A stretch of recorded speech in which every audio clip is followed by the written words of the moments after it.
Hello, everybody. I would like to teach you about High Hrothgar, the isolated monastery atop the throat of the world in the imperial province of Skyrim. As some introductory text, I will read from a couple of books. The first is a passage from the Pocket Guide to the Empire, the first edition, and this is what it has to say. Throat of the world. This is the highest mountain in Skyrim, and the highest in Tamriel, aside from Vardenfell in Morrowind. The Nords believe men were formed on this mountain when the sky breathed onto the land. Hence the Song of Return refers not only to Ysgrimmor's return to Tamriel after the destruction of Sarthal, but to the Nords' return to what they believe was their original homeland.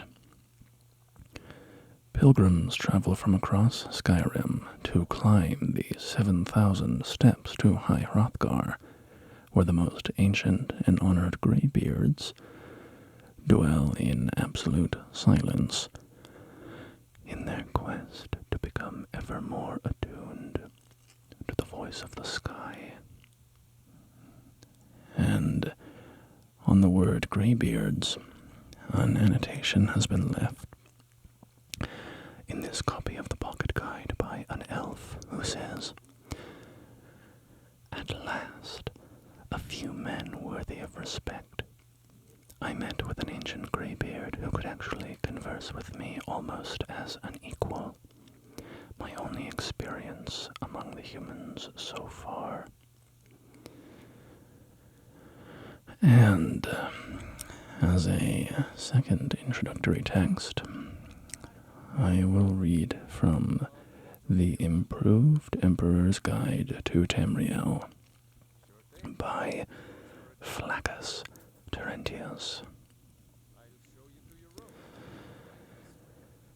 Nestled close to the clouds on a peak overlooking Eastmarch is the Sky Temple of the Greybeards, a monastery of silence known as High Hrothgar. To find the ancient and honored Greybeards, one must navigate the treacherous 7,000 steps up the throat of the world mountain, and risk encounters with the monstrous hosts that lurk between brain posts along this path. Rarely interacting with visitors, who leave offerings before braving the descent, these solitary monks are almost utterly without speech, quite a juxtaposition to the region's rowdy drunkards, preferring instead to attune themselves to the voice of the sky.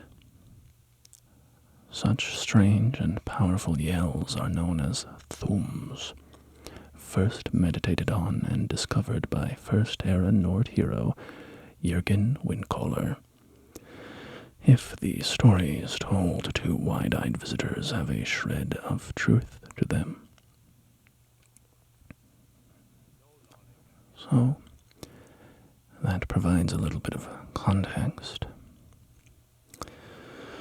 for High Hrothgar and its place in Skyrim. I have recently journeyed to the peak of the throat of the world, and I would like to share some of my learnings with you about it. So let's start at the beginning of one's journey to High Hrothgar, which begins in the community of Ivarstead, a quaint little village through which all pilgrims who hope to ascend the 7,000 steps must pass. Iverstead is a quiet place, and somewhat boring by some standards. Its youthful residents often yearn for more excitement than their isolated home provides. The village resides in the Rift, one of Skyrim's 4 so-called Old Holds. The Old Holds. The Old Holds are those ones that more stubbornly clung to their old Atmoran traditions in the face of the Empire's religious and cultural influence. The Rift is it's a beautiful place. It is a verdant, autumnal landscape where the crisp blues of Lake Honric's cold water mingle with the burnt oranges and the flushing ochres of the trees and the leaves and the soil. And the very air seems to have a sort of blushing golden hue, as though the region's famous honey were drenching the very air. Iverstead bears this warmness as well to an extent, but its proximity to the towering throat of the world, the second tallest mountain in all of Tamriel, gives it a colder and harsher feeling. Frigid air often cascades down from the icy mountain slopes, and the residents of Iverstead wrap themselves in warm furs to fight that iconic alpine chill. Visitors to Iverstead will find very little to be impressed by in the town. The tiny Fellstar farm, the ruins of an old home inhabited by the town's beggar, and the cozy Villamere Inn, a local establishment where pilgrims often stop to gather their strength and buy foodstuffs for their journey up the steps. The nearby Shroud Hearth Barrow might be an interesting sight, especially for adventurous folk in search of ancient Nord treasures, but fears that the burial ground is haunted by malicious specters keep the site largely untouched. Anyway, once a pilgrim has filled their belly with a warm meal from the Villamere Inn, and perhaps spent a night in its warm beds to be ready for an early start the next day, they cross over a small bridge and take their first of 7,000 steps. After conquering a few switchbacks, the soil and hardy shrubs of the more rift-like terrain give way to snow, and this snow will only grow deeper, colder, and more treacherous as the elevation increases. Indeed, pilgrims must be careful to keep their bearings, for the snow often buries the stone steps, rendering the proper path invisible. A careless pilgrim might wander off the trail, a mistake that could easily prove fatal. I will offer my own advice, hard learned from experiencing the climb myself. The stone steps, those famous 7,000 stone steps, are often covered in a treacherous layer of thin ice. It appears invisible on the steps, yet is as slippery as oil. After slipping on step number 3,576 or thereabouts, every single step I took for the rest of the journey caused a shooting pain up through my buttocks. So let my pain be a warning to you. Tread carefully on those steps. The individuals who climb the steps do so for a variety of reasons. Some are ordinary hunters merely scaling the mountain to hunt for game. Others climb the steps to leave offerings for the honored Greybeards. Food and supplies and the like. And many others make the trip for personal or religious reasons. During these trips, the focus of a pilgrim is often directed towards stone tablets that periodically mark the path, each one inscribed with a brief message. Pilgrims stop by these tablets, reading their words and meditating on the history of men, dragons, and gods alike. The Nords believe that they were born on the mountain, and pilgrims also take time to connect with that heritage, being reinvigorated by the air and stones that were first to greet living men when kine long ago breathed life into them. The tablets that mark the 7,000 steps have the following inscriptions on them, which I recorded. And here they are. Tablet 1. Before the birth of men, the dragons ruled all Mundus. Their word was the voice, and they spoke only for true needs, for the voice could blot out the sky and flood the land. Tablet 2. Men were born and spread over the face of Mundus. The dragons presided over the crawling masses. Men were weak then, and had no voice.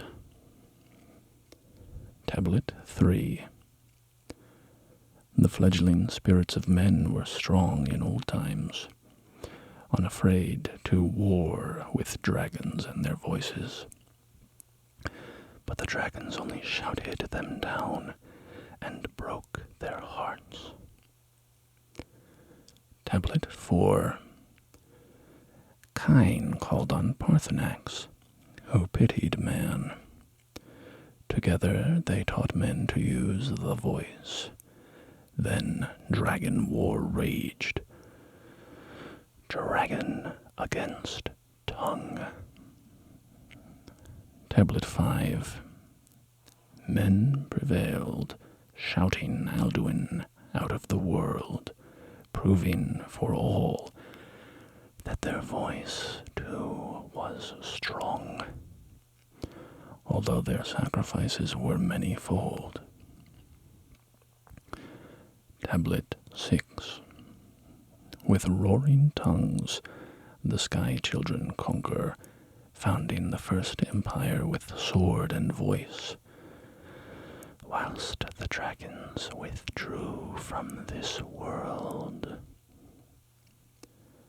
Tablet 7. The tongues at Red Mountain went away humbled. Jürgen Windcaller began his 7-year meditation to understand how strong voices could fail. Tablet 8. Jürgen Windcaller chose silence and returned.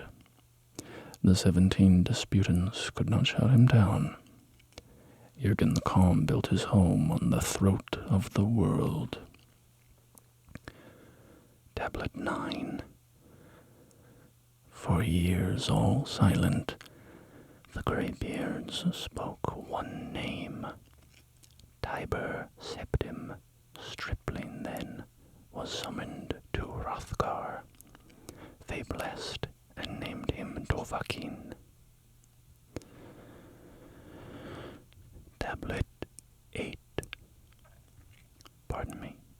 Tablet 10. The voice is worship. Follow the inner path. Speak only in true need. Reading and meditating on all 10 tablets bestows a temporary blessing of animal friendship, as common beasts do not assail such a person for a whole day. This is thought to be a gift from Kine, or perhaps some trace of the Thuum's power gifted to ordinary folk. While a small trickle of pilgrims flows up and down the mountain at most times of the year, the trail is never crowded with them, for the pilgrimage is a treacherous one.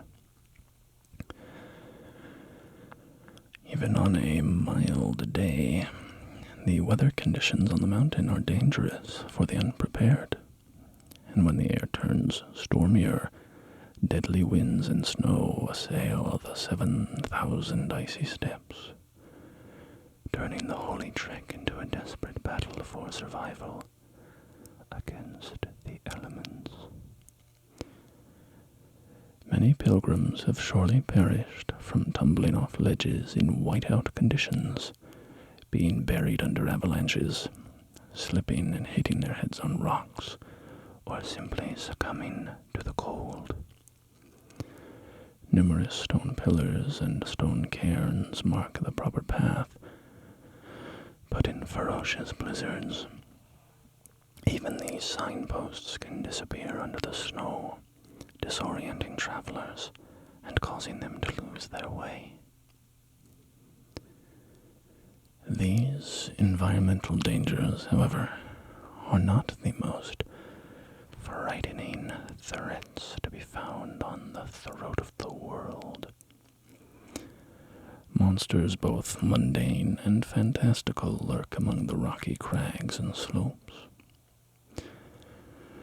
On the journey to High Hrothgar, one must be wary of Skyrim's terrifying local fauna, including frostbite spiders, ice wolves, snow bears, frost trolls, and ice wraiths.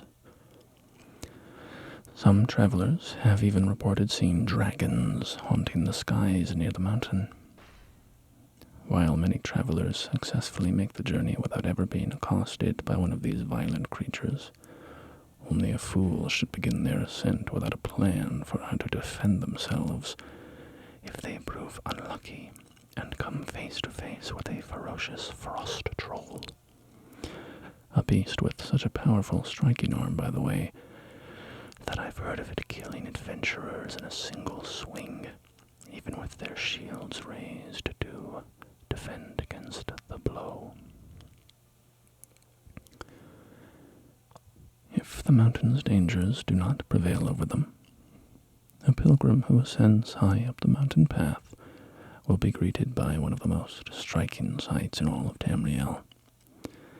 A view over the taigas and forests and mountains of Skyrim. An image that will surely stay in one's heart for the rest of their days, as it will forever stay in mine. Eventually, a traveler will find themselves at a statue of Tiber Septim, the man-turned-god often called Ysmir by the local Nords. This signals the end of one's pilgrimage, for just around the next bend lies High Hrothgar, a towering monastery of cold stone that bears none of the hallmarks of Skyrim's many inviting inns and mead halls. No warm firelight flickers from the windows, no bawdy tavern songs echo through the halls, no bare skin soften one's chair, and alcohol does not flow freely as it does in the Nord's many other sanctuaries from the cold. Indeed, the structure appears more like an imposing wall than a sanctuary, forming a barrier between the sheer cliffs to the west and the rising peak to the east. Its two heavy stone doors seem to forbid entrance, and a chest for offerings of food and supplies sits at the bottom of the monastery steps, seeming to instruct pilgrims not to draw any closer than that point. Those pilgrims who have tried requesting or demanding an audience with the Greybeards receive no response. The old monks rarely receive visitors, though they are known to take men into their monastery to train them as new Greybeards. And occasionally, at times of great danger, the Greybeards have brought a hero into their home to teach them the way of the voice. Some of these figures became great heroes, while others are remembered as tragic or corrupted villains. Examples of such men include Grundwulf of Emperor Raymond III's Dragon Guard, who fell to vampirism and madness. Joran the Scald King, who used the Thum to summon Wulfarth, the Ash King, and repel an Akaviri invasion. Tiber Septim, who became the god Talos, of course. And Ulfric Stormcloak, the controversial Nord leader who used the power of the Thum to slay High King Torrig and launch Skyrim into civil war. And finally, of course, the last dragonborn was called to High Hrothgar when the Greybeards used the voice to shout Dovahkiin across the land. Though that is a story we all know well. High Hrothgar is a place from a very different time. It was built long ago by Jürgen Windkoller, a great master of the voice, as a place to study the power of the Thum. This was how the Order of the Greybeards was founded, and those secluded monks have followed the way of the voice there ever since, passing on their knowledge to the younger generation and preserving their ancient ways, but never sharing the Thum recklessly. The Order's numbers are kept small, and at the moment, only 4 old men inhabit High Hrothgar. The Way of the Voice is a pacifist philosophy developed by Jürgen Windkoller after his conquering army of Thum-wielding Nords were soundly defeated in Morrowind. In contemplating the meaning of his failure, Jürgen Windkoller came to the conclusion that the voice should only be used for the glory and veneration of the gods, and not used for war and martial exploits. This has sometimes been a controversial ideology, with figures like Tiber Septim and Ulfric Stormcloak coming to disagree with the way of the voice for being too passive, and organizations like the Blades seeing it as a weak philosophy that doesn't take a stand against evil, Still, when Jürgen Windcaller revealed his philosophy, he was unable to be crushed by all the other great warriors of the Thu'um who opposed him, and his way of the voice thus became the predominant ideology on the matter of the Thu'um for most of Nord history. Inside High Hrothgar, the Greybeards still practice this philosophy, using the voice only to honor Kine and the other gods. The interior of High Hrothgar is as cold and unwelcoming as its exterior. The few braziers and hanging banners are not enough to banish the mountain's cold, and the chill is ever present. The rest of the interior is little to speak of. A cavernous entry hall, a sparse, Spartan living space for the Greybeards to sleep in, a meeting room that rarely sees use, and a narrow passage littered with thin mats on which the Greybeards kneel to meditate on the way of the voice. The walls are carved with images of dragons and men, and these spaces dimly lit, giving the whole place the feeling of an ancient Nord burial site, as though lumbering draugr should be expected around every corner. As for the monastery's residents, 4 Greybeards currently reside in its walls. Arngeir is the most prominent of these 4, as he is the only one capable of speaking without using the power of the voice. His silent fellows are Wolfar, Bori, and Einarth. Engaged in their meditations, these 3 Greybeards are mysterious and unspeaking, the strength of their voices too powerful to be used in casual conversation. They can occasionally be heard using dragon shouts as part of their devotion, but common speech never passes their lips. As Arngeir warns, their voices are too powerful for anyone not trained in the way to withstand. Even a whisper could kill you. Arngeir is a devout follower of the way of the voice, and as the only one of the group who can safely speak without releasing the powers of the Thu'um, he serves as the face and voice of his order. When meetings with outsiders are required, such as when the last dragonborn was welcomed into High Hrothgar, or when the Stormcloaks and the Imperials met there to negotiate a truce in the Civil War, it is Arngeir who handles the conversations.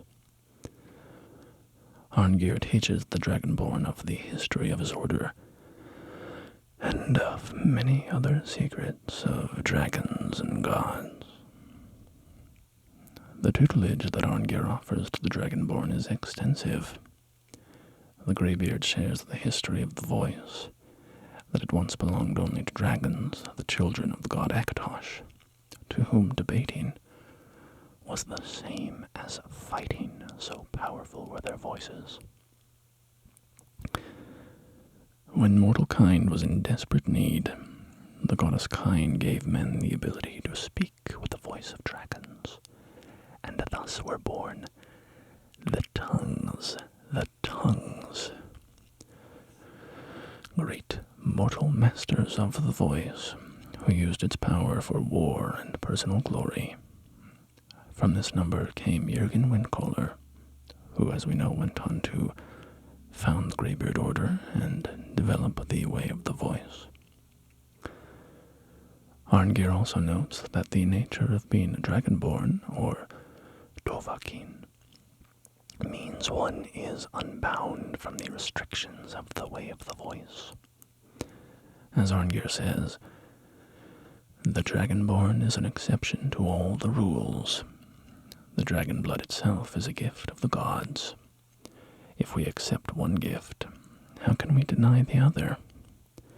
As dragonborn, you have received the ability to shout directly from Akatosh. We therefore seek to guide you on the proper use of your gift. which transcends the restrictions which bind other mortals.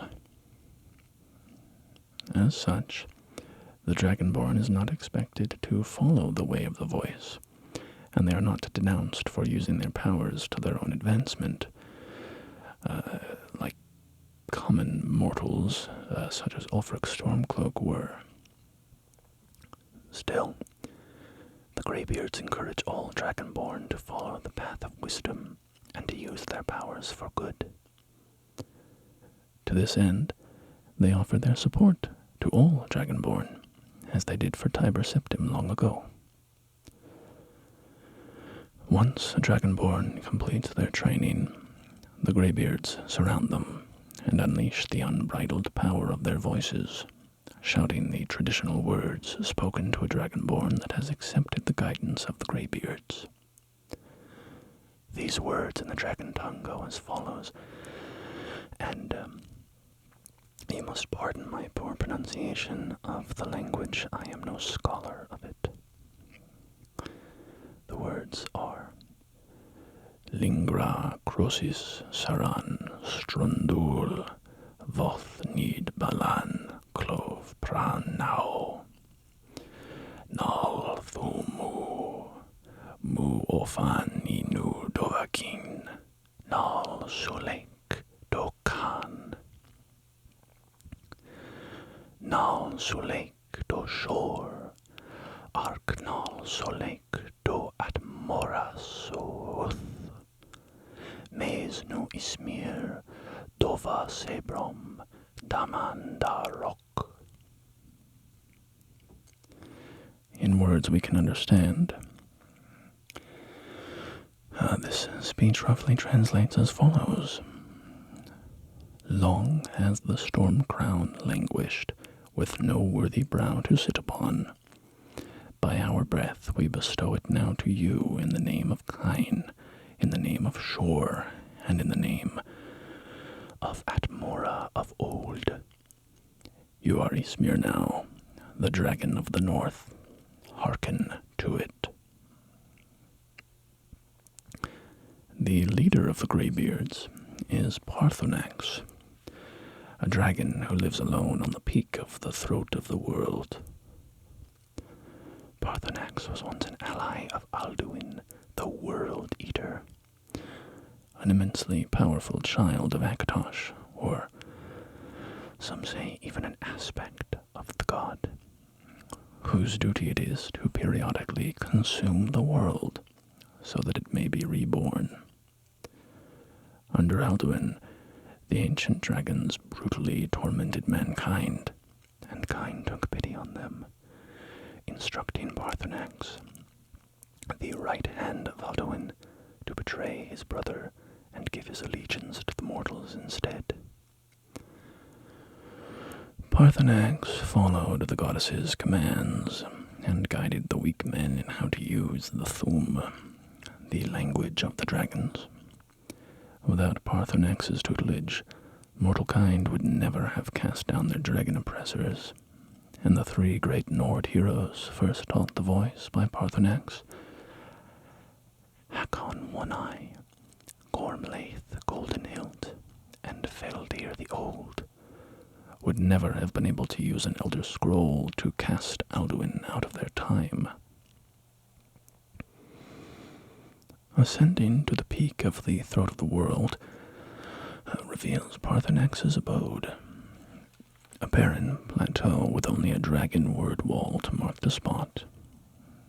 It was here that Paarthurnax waited for millennia, meditating on his past actions, on the way of the voice, on the nature of his being.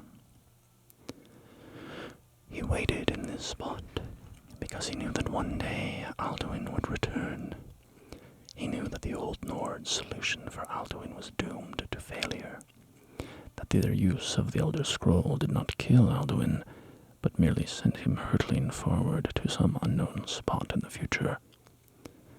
The peak of the world, or the throat of the world, rather, was where the Nords banished Alduin, and so Paarthurnax knew it would be in that spot that Alduin returned. When the last dragonborn sought the means to destroy Alduin, Paarthurnax gave aid and guidance. Though the death of his old brother was a painful conclusion for the dragon, and he knew the world would never be the same after his death. The Greybeards, though they largely isolate themselves from the world, are not without histories with other groups.